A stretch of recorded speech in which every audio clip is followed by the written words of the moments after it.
ठीक है। यहाँ पे हम बात कर रहे थे हार्ट की संरचना कैसी थी। उसके बाद अपन बात करते हैं वर्किंग ऑफ हार्ट की हार्ट यहाँ पर फ्रॉग में किस तरह से वर्क करता है, राइट।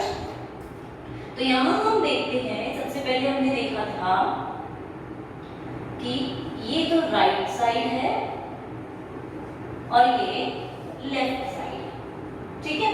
तो यहाँ पे क्या होगा, राइट ऑरिकल उपस्थित होगा, ठीक है, दायां आलिंद और यहाँ पर बायां आलिंद, मतलब लेफ्ट ऑरिकल यहाँ पर उपस्थित है। तो इस तरह की यहाँ पर उपस्थिति देखने को हमें मिल रही है, राइट। ये चीज हमें क्लियर है। दूसरी बात जो यहाँ देखने को मिलती है हमें वो ये है कि राइट ऑरिकल और लेफ्ट ऑरिकल के नीचे वेंट्रिकल उपस्थित रहता है, ठीक है। हम संरचना पूरी नहीं बना रहे, सिर्फ हम देख रहे हैं कि ब्लड फ्लो किस प्रकार से होगा, ठीक है। वह हार्ट जो है हमारा फ्रॉग का वो किस तरह से कार्य करेगा, ठीक है। तो यहाँ पर निलय उपस्थित है और एक ही है, इसमें कोई विभेदन नहीं है, न राइट न लेफ्ट, राइट। अब एक चीज, राइट ऑरिकल में हमने बोला था कहां से आ रही थी, जो ब्लड आ रहा था वो कहां से आ रहा था, 3 प्रकार की वेना केवा थी, याद है हमें 3 प्रकार की वेना केवा थी। वेना केवा से साइन शिरा पोर्टल हमने पढ़ा था, राइट। साइनस विनोसस नाम का संरचना थी, उसके द्वारा यहाँ पर रक्त आ रहा था, ठीक है। राइट ऑरिकल में रक्त आ रहा है इसके द्वारा, और यहाँ पर एक कपाट उपस्थित था, ठीक है, जिसे हमने बोला था साइनो एट्रियल वाल्व, ठीक है, क्योंकि ये एट्रियम में उपस्थित है। तो हमें ये चीज क्लियर है कि यहाँ पर एक कपाट है जो कि 3 हम बोल सकते हैं, एक पोस्ट केबल हुआ और ये हुआ प्री केबल, प्री केबल से आ रही है, ठीक है, मतलब वेन्स लेकर आ रही हैं, शिराएं लेकर आ रही, ठीक है। ब्लड राइट ऑरिकल तक आ रहा। अब ये जो ब्लड राइट ऑरिकल में आ रहा है, हम बात कर रहे हैं, ये ब्लड कैसा है, डीऑक्सीजनेटेड प्रकार, ठीक है। ये ब्लड कैसा है, डीऑक्सीजनेटेड प्रकार का है, जिसका मतलब ये हुआ कि यहाँ पर ऑक्सीजन की मात्रा क्या होगी, काफी कम होगी और CO2 की मात्रा ज्यादा होगी। तो O2 कम, CO2 ज्यादा। क्लियर है ये चीज हमें।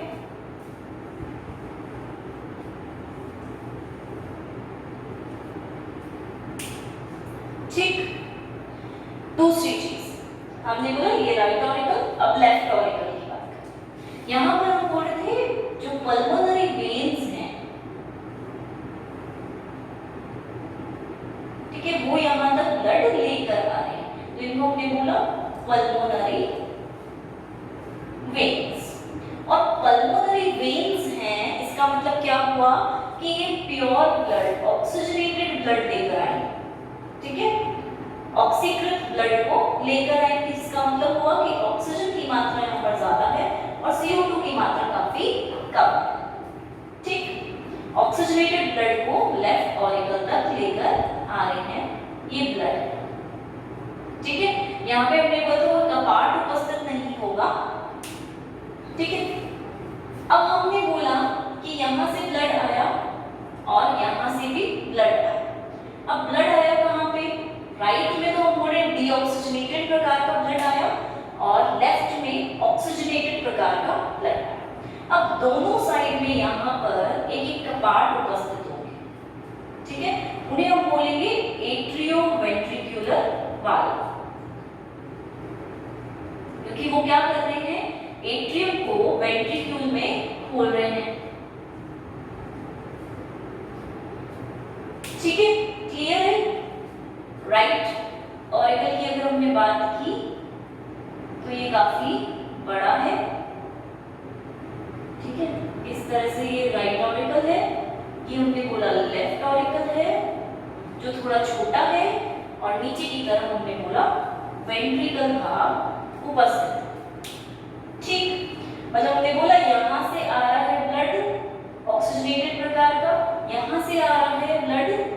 डीऑक्सीजनेटेड प्रकार का और राइट ऑरिकल में एंटर कर रहा है। तो इसको हम ऊपर न ले जाके नीचे भी ले सकते हैं इस तरह से कि यहाँ पर आ।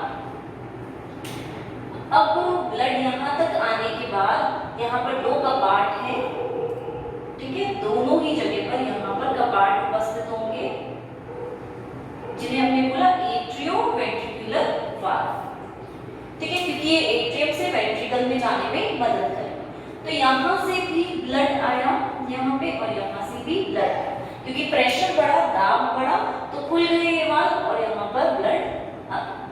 अब दूसरे स्टेप में हमें क्या देखने को मिलेगा कि चलो हमने मान लिया यहाँ से ब्लड यहाँ आया, तो ये तो डीऑक्सीजनेटेड प्रकार का ब्लड हुआ, यहाँ पे ऑक्सीजनेटेड प्रकार का ब्लड हुआ, ठीक है। और वेंट्रिकल क्या है, एक जैसा, तो यहाँ पे मिक्स हो गया दोनों प्रकार का ब्लड। और यहाँ से वेंट्रिकल से हम बोलते हैं कि यहाँ पे हमने पढ़ा था क्या उपस्थित होती है,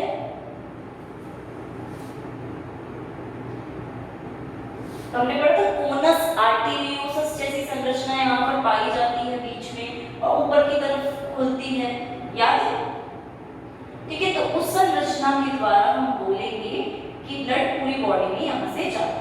तो हमने माना कि यहाँ से संरचना थी, ठीक है, और यहाँ से जाते हुए इस संरचना में इस तरह से विभेदन हो गया, ठीक है, डिवाइड हो गई ये संरचना इस तरह से, ठीक है। तो ये हमारी थी एओर्टिक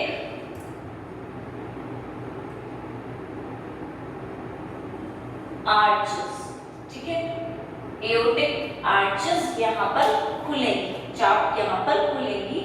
तो यहाँ से हमने बोला कि ये जो वेंट्रिकल भाग है यहाँ से ब्लड पूरी बॉडी में भेजा जाता है। तो एक पूरी बॉडी में कहाँ-कहाँ भेजा जाएगा, एक कैरोटिड भाग में, दैट मींस ग्रीवा वाले भाग में, एक सिस्टेमिक मतलब कि हुआ पूरे शरीर में, और एक हो गया पल्मोक्यूटेनस जिसका मतलब हुआ कि लंग्स में भी जा रहा है और त्वचा में भी जा रहा है, ठीक है। तो इस तरह से ब्लड यहाँ पर कैरी फॉरवर्ड हो रहा है। क्लियर है ये चीज हमें, यहाँ से डीऑक्सीजनेटेड ब्लड यहाँ आ रहा है, यहाँ से ऑक्सीजनेटेड यहाँ आ रहा है, यहाँ मिक्स हो रहा है और यहाँ से पूरी बॉडी में जा रहा है, ठीक है, पूरी बॉडी तक पहुंचाया जा रहा है। एक चीज जो यहाँ पर इंटरेस्टिंग सी हमें देखने को मिलती है वो ये है कि कुछ वैज्ञानिकों ने ये माना है, कुछ साइंटिस्ट ने ये माना है कि यहाँ पर वेंट्रिकल से जो ब्लड, जो रक्त पूरी बॉडी में जा रहा है, पूरे शरीर के भाग में जा रहा है, वो रक्त जो है मिक्स प्रकार का, क्योंकि दोनों मिक्स हो जाते हैं तो मिक्स प्रकार का है, मिक्स टाइप का है, और वही ब्लड पूरी बॉडी में पहुंचाया जाता है। तो यहाँ पर एक प्रॉपर सिस्टम नहीं है जैसे हमारे अंदर है, यहाँ पर मिक्स ब्लड पूरी बॉडी में जाता है। बस ये है कि क्योंकि यहाँ पे ऑक्सीजनेटेड ब्लड आ रहा है तो इसकी वैल्यू थोड़ी सी कम हो जाएगी कार्बन डाइऑक्साइड, ठीक है, यहाँ पे कार्बन डाइऑक्साइड की वैल्यू हम बोल सकते हैं थोड़ी कम हो जाए। तो क्लियर है, इस तरह से वर्किंग ऑफ हार्ट चलता रहता है, ठीक है। वेन से यहाँ आता है, यहाँ से यहाँ आता है, उधर से वेन्स, पल्मोनरी वेन से यहाँ आता है, यहाँ से यहाँ आता है और यहाँ से बॉडी में जाता है। वेरी इजी एंड सिंपल सा इसका प्रोसेस, राइट। नेक्स्ट हम बात करते हैं फ्रॉग के रेस्पिरेटरी सिस्टम की, ठीक है। इनमें श्वसन तंत्र होता है, वो किस प्रकार से होता है वो देखते हैं।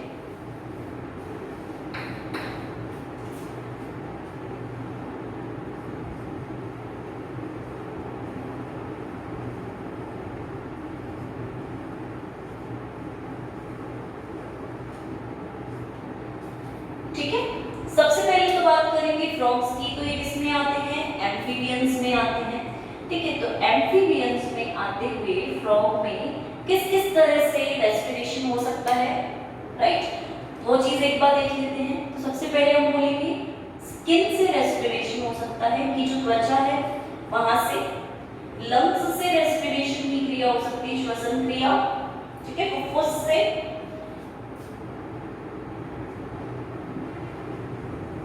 अपोफेरिंजियल वाले भाग से हो सकती है, ठीक है, बक्कोफेरेंजियल पार्ट से हो सकती है, और इसी के साथ गिल्स से भी इनकी श्वसन क्रिया हो सकती है। तो हम ये बोलते हैं कि जैसे ही फ्रॉग्स की बात करते हैं तो फ्रॉग्स में ये एडल्ट में परिवर्तित होते हैं, लेकिन पहले लार्वा होते हैं टेडपोल जैसे। ठीक है, तो लार्वा में तो हम बोल सकते हैं कि गिल्स से ही हो रहा है, मतलब टेडपोल जो है उसमें गिल्स से ही श्वसन क्रिया हो रही है।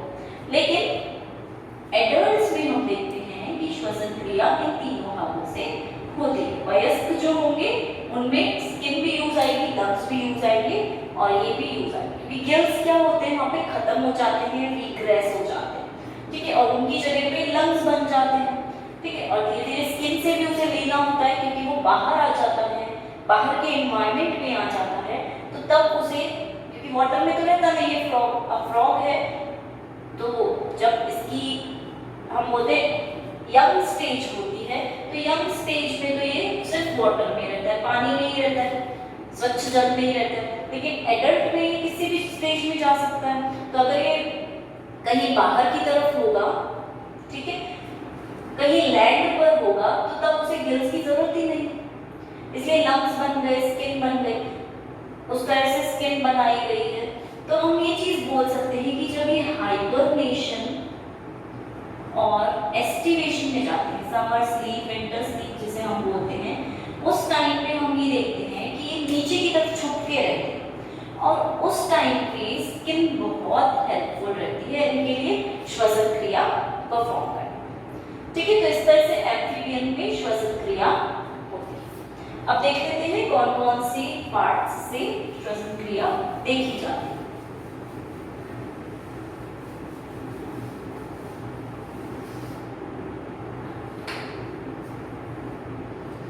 पहला पार्ट हम बोलेंगे क्यूटेनियस रेस्पिरेशन।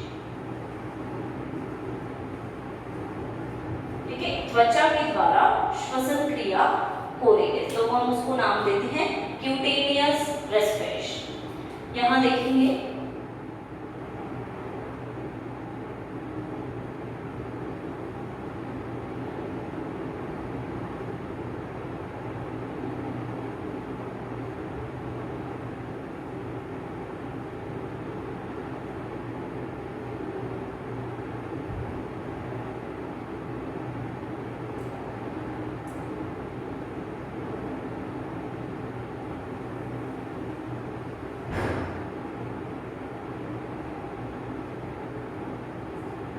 इस तरह से यहाँ पर क्रिया।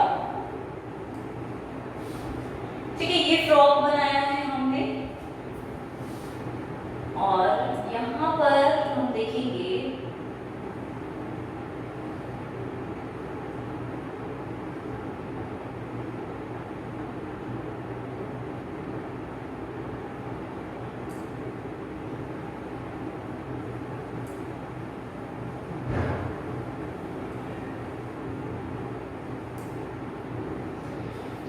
क्यूटेनियस का मतलब ये होता है साफ साफ कि त्वचा के द्वारा, स्किन के द्वारा श्वसन क्रिया परफॉर्म की जाए।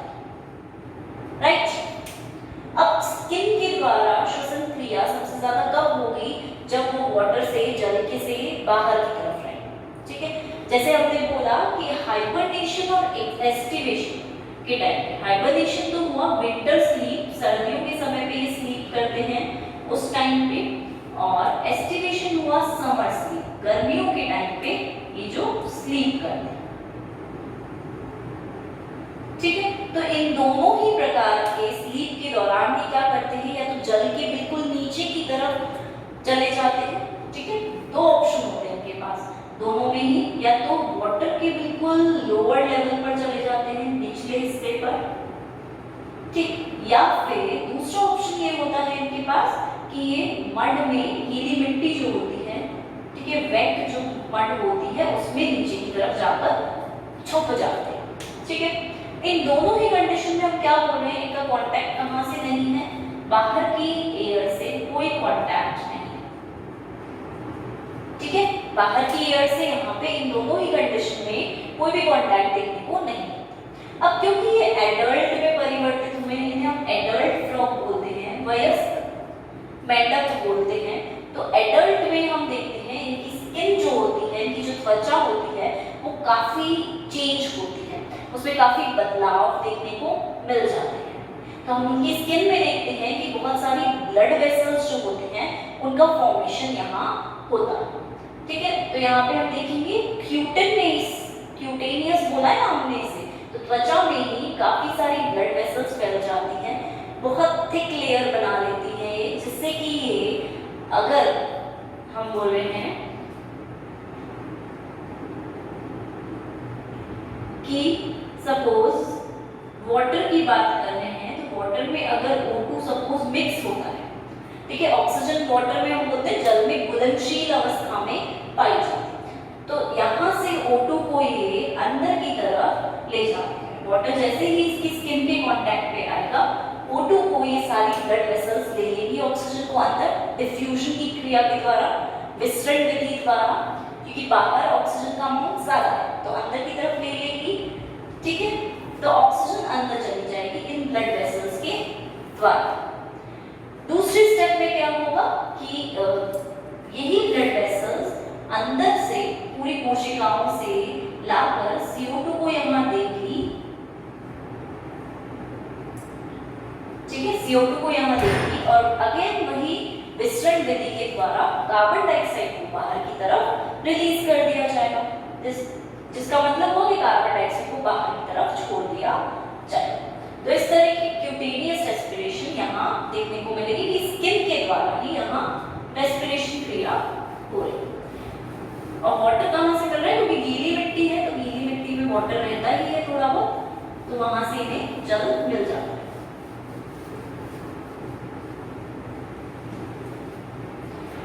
दूसरी टाइप की रेस्पिरेशन क्रिया को हम बोलेंगे बक्कल रेस्पिरेशन। ठीक है, कि माउथ के द्वारा माउथ के अंदर की तरफ रेस्पिरेशन क्रिया परफॉर्म करवाई जा रही है। अब देखते हैं इसमें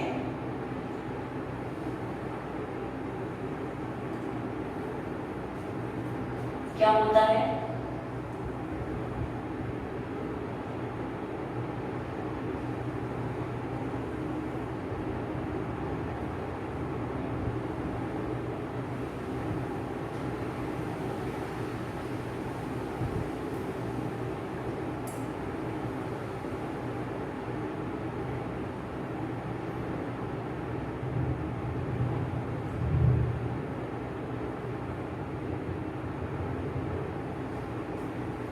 ठीक है,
इस तरह हम देख रहे हैं कि यहाँ पे तो ब्रीदिंग इन हो रही है, अंदर की तरफ श्वसन क्रिया हो रही है।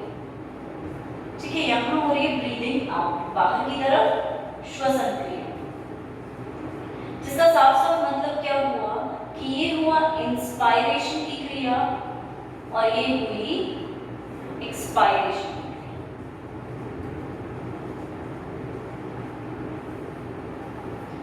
क्लियर है हमें ये चीज? राइट। अब देख लेते हैं बकल रेस्पिरेशन में। बकल रेस्पिरेशन है, माना कि यहाँ पर माउथ जो होगा वो बंद रहेगा, ठीक है। माउथ में मान के चल रहे हैं कि ये माउथ बंद रहेगा, लेकिन जो एक्सटर्नल लेयर्स हैं, ठीक है, बाहर की तरफ जो उपस्थित है नासा क्षेत्र, जिन्हें हम बोलते हैं वायु नासा क्षेत्र जो है वो खुले हुए। तो यहाँ से एयर क्या है, अंदर की तरफ जाएगा, ठीक है। अब क्योंकि मुख बंद है तो यहाँ पे गलेट भी बंद रहेगा, ईसोफेगस की तरफ जो गलेट ले जाता है, ये तो है फेरिंक्स भाग ईसोफेगस की तरफ लेकर जाता है। लेकिन एक चीज जो यहाँ देखने को मिलती है वो ये भी है कि यहाँ पर क्योंकि एक्सटर्नल लेयर्स खुले हुए हैं, ठीक है, बाह्य नासा क्षेत्र जो खुले हुए हैं वो क्या करेंगे, अंदर की तरफ जो बक्कल भाग है वहां तक एयर को लेकर आएंगे, ठीक है, बक्कल भाग को यहाँ तक लेकर आएंगे और एक्सटर्नल लेयर्स कहीं पे उपस्थित रहते हैं, ठीक, यही कहीं इनकी उपस्थिति होती है जो कि अंदर की तरफ बक्कल भाग की तरफ एयर को लाएंगे। अब बक्कल भाग की माउथ वाले भाग की बात करते हैं, क्योंकि बाहर से एयर अंदर की तरफ आ रही है तो क्या होगा, जो बक्कल भाग है वहां पे संवहनी भाग उपस्थित होता है, वेस्क्यूलर भाग उपस्थित होता है। उस वेस्क्यूलर भाग में जब हम बात करते हैं तो उस वेस्क्यूलर भाग से क्या होता है, ब्लड जो है उपस्थित रहेगा और रक्त उपस्थित होने के कारण यहाँ पे O2 और CO2 का एक्सचेंज हो जाता है, मतलब O2 अंदर लाई जा रही है और CO2 वापस उसको पहुंचाई जा रही है, जिससे कि वापस एयर जो है बाहर की तरफ छोड़ दी जाए। तो जब हम एयर की बात करते हैं तो एयर हमारी यहाँ से बाहर जा रही है, ऐसे ही एयर हमारी यहाँ से अंदर की तरफ आ कहाँ से रही है, एक्सटर्नल लेयर्स। अब जब हम बात करेंगे, ये चीज क्लियर है कि बक्कल भाग की जो वॉल है, भित्ति है, वो वेस्क्यूलर हो जाती है, जिसके द्वारा O2 और CO2 में एक्सचेंज होता है, ठीक है। तीसरी बात जब हम करेंगे तो वो हमारी होती है पल्मोनरी रेस्पिरेशन, ठीक है। और पल्मोनरी रेस्पिरेशन, पहली बात तो इनके अंदर लंग्स थोड़े इतने अच्छे से विकसित नहीं मिलते हमें देखने को, लेकिन पल्मोनरी रेस्पिरेशन का मतलब ये हुआ कि लंग्स के द्वारा रेस्पिरेशन, ठीक है, लंग्स हेल्प कर रहे हैं रेस्पिरेशन की क्रिया में, राइट। तो लंग्स के द्वारा रेस्पिरेशन कैसे होगा, यहाँ से हम बात करेंगे, यहाँ पे एयर अंदर जाएगी, ठीक है, ऑक्सीजन अंदर जाएगा, लंग्स फूलेंगे, ठीक है, एयर को अंदर है, और जब वापस भेजना होगा तो ऑक्सीजन को अंदर रख के CO2 को बाहर की तरफ रिमूव कर दिया जाएगा। तो इस तरह से पल्मोनरी में लंग्स के बेसिस पर, लंग्स के आधार पर रेस्पिरेशन, श्वसन क्रिया देखने को मिलती है, राइट। ये चीज क्लियर है। हम देख लेते हैं एक बार रेस्पिरेटरी ट्रैक्ट, रेस्पिरेटरी ट्रैक्ट यहाँ पर किस प्रकार का होता है। तीन मेथड तो हमें समझ आ गए कि रेस्पिरेशन कैसे होगा। अब श्वसन मार्ग देख लेते हैं।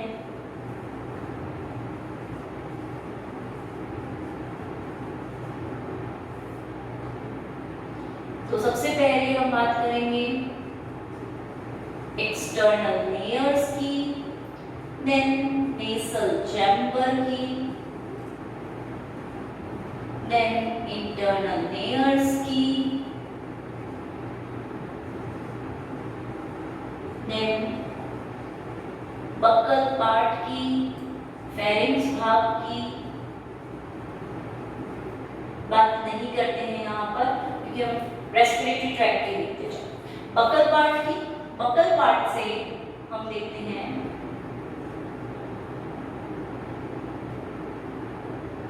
बक्कल भाग से जब अंदर की तरफ आएगी तो हाइयोइड जैसी संरचना देखने को मिलेगी हमें। तो बीच में हम बोल सकते हैं क्या उपस्थित हो सकता है, ग्लॉटिस, ठीक है, हाइयोइड जैसी संरचना देखने को मिलेगी। हाइयोइड के बाद जस्ट हम देखेंगे ट्रैकिया होगा, तो इसको हम बोल सकते हैं लैरिंजो ट्रैकिया, मतलब लैरिंक्स और ट्रैकिया जो है आपस में मिल गए। उसके बाद ब्रोंकियोल्स, ठीक है, ब्रोंकियोल्स के बाद लंग्स, ठीक। इस प्रकार की संरचना देखने को मिल सकती है। अब यहाँ देख लेते हैं हायोइड, ठीक है, नीचे की तरफ आएंगे।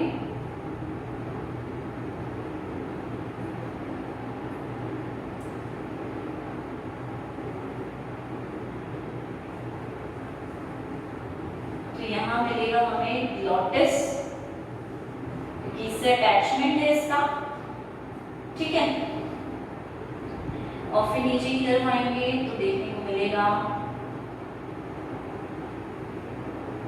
लैरिंक्स प्लस ट्रेकिया, ठीक है। स्वर पेटी जो होती है वो लैरिंक्स होती है और ट्रेकिया यहाँ पर होगा। फिर यहाँ देखने को मिलेगा ब्रोंकियोल्स,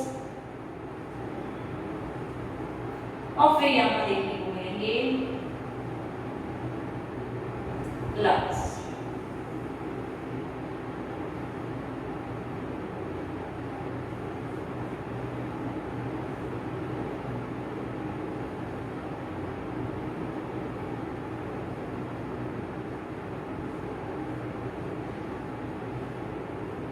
ठीक है, और लंग्स में हमें विभेदन देखने को मिल सकता है,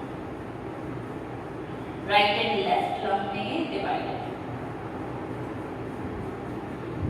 ठीक है, तो इस प्रकार की यहाँ पर रेस्पिरेशन संरचना देखने को हमें मिल सकती है। तो सबसे पहले एक्सटर्नल लेयर्स, बाह्य नासा छिद्र, फिर नेजल चैम्बर होता है, ठीक है। और फिर उसके बाद हम अगर बात करते हैं तो हम बात करते हैं लेयर्स की, जो कि इंटरनल है, ठीक है। बकल भाग आता है, फिर आता है हायोइड, हायोइड के जस्ट नीचे ग्लॉटिस भाग आ गया, फिर ट्रैकिया आ गया, लैरिंक्स के साथ जो अटैच्ड है, लैरिंग को ट्रैकिया भी बोलते हैं, ठीक है। लास्टली यहाँ पर हम देखेंगे ब्रोंकियोल्स, और ब्रोंकियोल्स से जस्ट लंग्स अटैच्ड, ठीक है। इस प्रकार से हम संरचना देखने को मिल जाती है, ये हम बोल सकते हैं लंग्स की संरचना, ठीक है। अब एक बार हम देख लेते हैं किस प्रकार से ये जो ट्रैक्ट है वो उपस्थित रहता है, ठीक है, और कैसी कैसी संरचनाएं यहाँ हमें देखने को मिल सकती है। तो सबसे पहले हमने बात की बाह्य नासा छिद्र जो होता है, एक्सटर्नल हम बोल सकते हैं नेयर, ठीक है, क्योंकि बाहर की तरफ उपस्थित है तो बाह्य नासा छिद्र है। अब इसकी उपस्थिति जो हम देखते हैं कहाँ देखते हैं, स्नाउट के ऊपर की तरफ, ठीक है, जो हमारा ब्रॉथ है उसके ऊपर की तरफ होती है, और प्री मैक्सिला भाग जो होता है, पूर्व मैक्सिला भाग जो होता है, वहां पर इसकी उपस्थिति देखी जाती है, ठीक है। क्लियर है, एक्सटर्नल लेयर्स बाहर की तरफ हैं, ठीक है, बाह्य लेयर्स हैं, बाह्य नासा छिद्र हैं, बाहर की तरफ उपस्थित हैं, स्नाउट जो है उस पोर्शन पर उपस्थित हैं, प्लस इसी के साथ इनकी उपस्थिति कहाँ देखी गई है, प्री मैक्सिला, पूर्व मैक्सिला भाग में, ठीक है। नेक्स्ट जब ये आते हैं तो ये खुलते हैं नेजल चैम्बर में, ठीक है, जिसे हम बोलते हैं नासा छिद्र तो ऊपर वाला हुआ, ठीक है। नेजल चैम्बर एक तरह से नासा कक्ष हो गया जिसके अंदर इनकी ओपनिंग हो रही है। तो ये जैसे ही नेजल चैम्बर में खुलते हैं, ये नेजल चैम्बर कहाँ पर उपस्थित होते हैं, हमारे ऑल्फैक्टरी कैप्सूल्स उपस्थित रहते हैं ब्रेन के साइड में, ठीक है, ब्रेन वाले भाग में ऑल्फैक्टरी कैप्सूल्स उपस्थित रहते हैं, वहां पर नेजल चैम्बर भी एक कक्ष भी होता है, वहां पर ये खुलते हैं। अब ये नेजल चैम्बर आगे जाकर इंटरनल लेयर्स में खुलेंगे, ठीक है। इंटरनल लेयर्स को हम बोल सकते हैं अंतः नासा छिद्र, एक तो बाहर हुआ, एक अंदर की तरफ है, इसलिए इसे हम अंतः नासा छिद्र के नाम से बहुत अच्छे से जानते हैं। अब क्योंकि ये अंदर की तरफ उपस्थित है, अंतः नासा छिद्र है, तो हम देखते हैं कि इस ऊपर की, मुख के ऊपर की जो छत होती है, माउथ के ऊपर की अपर साइड पे जो छत होती है, छतनुमा आकृति होती है, वहां पर इसकी उपस्थिति देखी जाती है। तो हम बोल सकते हैं टॉप पोर्शन पर ये पाए जाते हैं, चलो छत ना लिखते हम बोल सकते हैं अपर पार्ट में, टॉप भाग में पाए जाते हैं, और वहां पर ही ये खुलते हैं, ठीक है। ये खुलते हैं इस जगह पर, यहाँ पे इनकी ओपनिंग होती है, यहाँ पे खुल गए। नेक्स्ट स्टेप में इंटरनल आगे की तरफ माउथ भाग की तरफ जाएंगे, जहां इन्हें मिलेगा माउथ भाग। ठीक है, ये चीज क्लियर है। अब माउथ भाग से ये कहां जाएंगे, फेरिंक्स भाग तक। ठीक है, माउथ के आगे जाएंगे तो फेरिंक्स भाग मिलेगा इन्हें। ठीक है, फेरिंक्स भाग से हम देखते हैं कि दरारनुमा क्षेत्र उपस्थित है।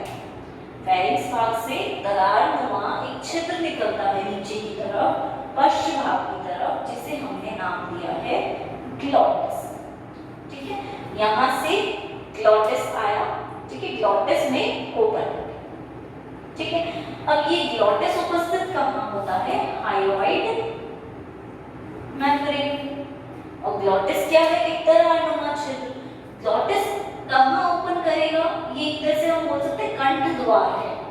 ठीक है, कंठ द्वार है जो कि ग्लॉटिस आगे जाकर एक द्वार की तरह काम करके लैरिंक्स में इसे खोलता है। ठीक है, हमने बोला ग्लॉटिस आगे जाकर लैरिंक्स में इसे खोल रहा है। और जब हम लैरिंक्स की बात करते हैं तो यहाँ हम देखते हैं कि क्रिकोइड लैरिंक्स यहाँ देखने को मिलेगा, और इसी के साथ एरिटेनॉइड उपास्थि से ये जुड़ा रहता है।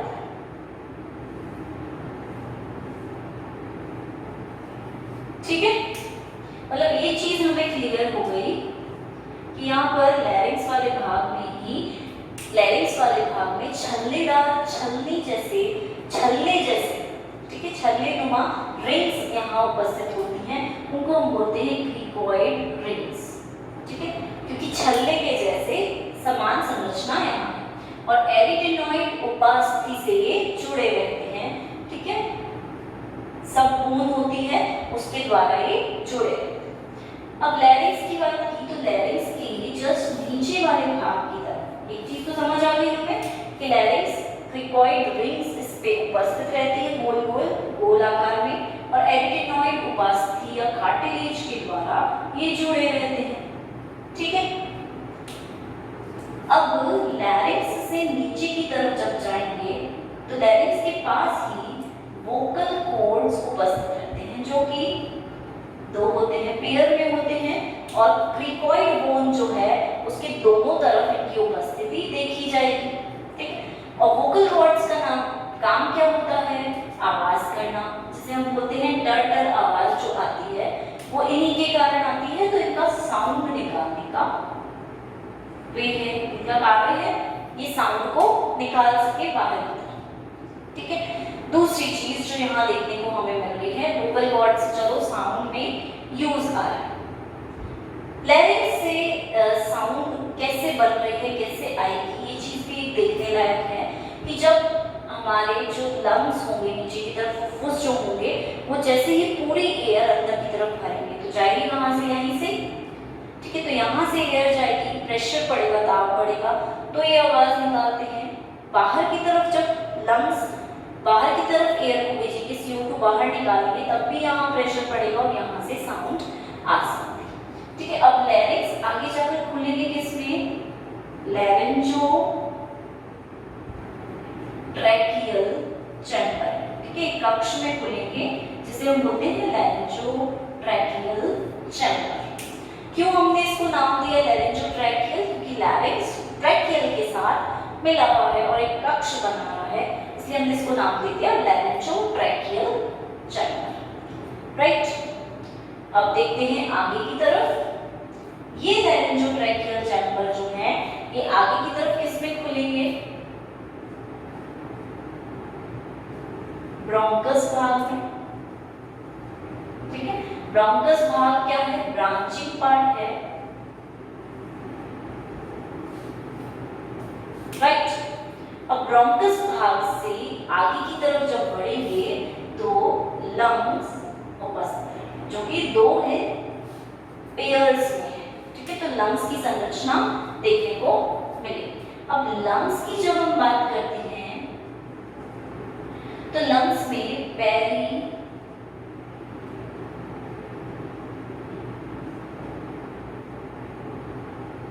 टोनियल कैविटी देखने को मिलती है। ठीक है, एक लंग्स के चारों तरफ हमें पेरिटोनियल कैविटी मिलेगी। और फिर जब लंग्स की संरचना की बात करेंगे तो हमने बोला दो हैं, होते कैसे हैं, काफी संकुचित कॉन्ट्रैक्टेड टाइप के होते हैं, कॉन्ट्रैक्शन रखते हैं, इसमें काफी सारी ब्लड वेसल्स पाई जाती हैं, ठीक है। और ब्लड वेसल्स के साथ ही यहाँ पर ये होते कैसे हैं, रेड कलर की या गुलाबी रंग की, पिंक कलर संरचनाएं होती हैं, ठीक है। ब्लड वेसल्स का जाल पाया जाता है क्योंकि यहाँ पे एक्सचेंज होगा ऑक्सीजन और कार्बन डाइऑक्साइड, राइट, ये चीज क्लियर है। अब पेरिटोनियल कैविटी की जब हम बात की तो इसके बाद लंग्स की 3 लेयर्स देखने को हमें मिलती है, ठीक है। लंग्स में हमें जो हमारा लंग है फ्रॉग का वो 3 लेयर्स में डिवाइडेड रहता है। तो जब ये 3 लेयर्स में डिवाइडेड रहता है तो हम फर्स्ट लेयर का नाम देते हैं आउटर पेरिटोनियम, ठीक है। बीच वाली लेयर को नाम देते हैं मिडिल लेयर और थर्ड वाली लेयर को नाम देते हैं इनर लेयर, ठीक है, आंतरिक स्तर और बाहर का स्तर। तो पेरिटोनियम आउटर हुई, मिडिल लेयर, मध्य स्तर और इनर। आउटर पेरिटोनियम जो होती है किससे बनी हुई होती है, एपिथेलियल कोशिकाओं से बनी रहती है, ठीक है। और एपिथेलियल सेल्स की बनी हुई है, इसलिए क्या करती है, एक प्रकार से प्रोटेक्शन भी प्रोवाइड करे, उसको प्रोटेक्ट करे, सुरक्षा प्रदान करे। दूसरी बात करते हैं मिडिल लेयर की, तो ये बनी हुई होती है संयोजी ऊतक की, यानी कि कनेक्टिव टिश्यू से बनी हुई है, ठीक है। इसी के साथ कनेक्टिव टिश्यू से बनी हुई है, इसी के साथ यहाँ पे ब्लड वेसल्स भी पाई जाती हैं, ठीक है, घना जाल पाया जाता है ब्लड वेसल्स का, राइट। तीसरी बात करते हैं इनर लेयर की, तो ये भी बनी हुई तो होती है कोशिकाओं की, सेल्स की ही बनी होती है, एपिथेलियल सेल्स की ही, लेकिन यहाँ पर क्या पाया जाता है, ग्लैंड्स पाए जाते हैं, ठीक है। दैट मीन्स यहाँ पर ग्रंथियां पाई जाती हैं और इन ग्लैंड्स से क्या सिक्रीट होता है, म्यूकस, राइट। श्लेष्म सिक्रीट करते हैं, श्लेष्म का स्रावण करते हैं और इसी श्लेष्म के स्रावण के कारण ही हम देखते हैं कि उनकी जो अंदर की सतह होती है वो काफी गीली, बोल सकते चिपचिपी प्रकार की होती है और इसके कारण आसानी से श्वसन क्रिया हो पाती है। तो हम कहाँ तक पहुंचे, एक्सटर्नल लेयर्स से हम आए थे ग्लॉटिस तक, ग्लॉटिस से लैरिंक्स, लैरिंक्स से लैरिंजोट्रैकियल चैम्बर, फिर ब्रोंकस में ब्रांचिंग हुई, लंग्स, लंग्स के आसपास की कैविटी और लंग्स की 3 लेयर्स इस तरह से विभेदित रहती हैं, ठीक है। और तीनों लेयर्स का काम भी हमें पता चल गया कि किस तरह से ये कार्य करते हैं। तीसरी चीज, लंग्स के अंदर ही हम देखते हैं कि क्या प्रेजेंट होते हैं, एल्वियोलाई, ठीक है, एल्वियोलाई प्रेजेंट होते हैं, इनको हम बोल सकते हैं एल्वियोलर सेक्स, अंदर की तरफ उपस्थित रहते हैं। एल्वियोलर कोशनुमी आकृति जो होती है वो यहाँ पर देखने को मिलती है और यहाँ पर इस आकृति में भी हम देखेंगे कि म्यूकस श्लेष्म जो होता है काफी ज्यादा मात्रा में यहाँ उपस्थित रहता है, ठीक है। और इसी के कारण CO2 O2 के एक्सचेंज में ये काफी ज्यादा मदद कर पाती है, ठीक है। लेकिन एक चीज और जो हमें यहाँ देखने को मिली कि एल्वियोलर सेक्स में इन कोशों में आसपास की तरफ सीलिया नुमा आकृति या सीलिएटेड कोशिकाएं, सीलिएटेड सेल्स भी पाई जाती हैं। सीलिया जैसी आकृति भी होती है ताकि कोई भी मूवमेंट हो, कोई भी चीज को मूव करना है तो वो आसानी से हो सके, राइट। तो इस तरह यहाँ पर आकृति उपस्थित रहेगी। तो यहाँ एक बार संरचना को देख लें अगर हम, तो हमें चीजें और ज्यादा क्लियर हो जाती हैं कि जैसे ये है फुफ्फुस की संरचना, इस तरह से यहाँ पर एल्वियोलर कोश उपस्थित रहेंगे,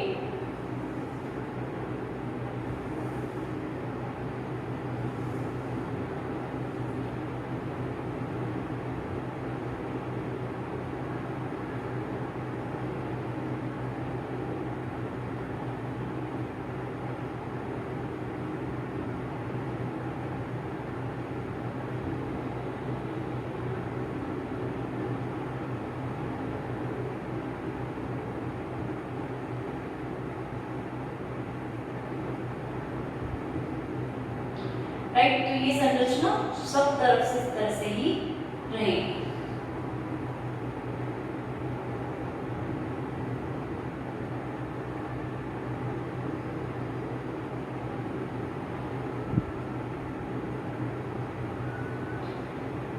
ठीक है, यहाँ पर हम देखेंगे ब्लड वेसल्स पाई जाती हैं।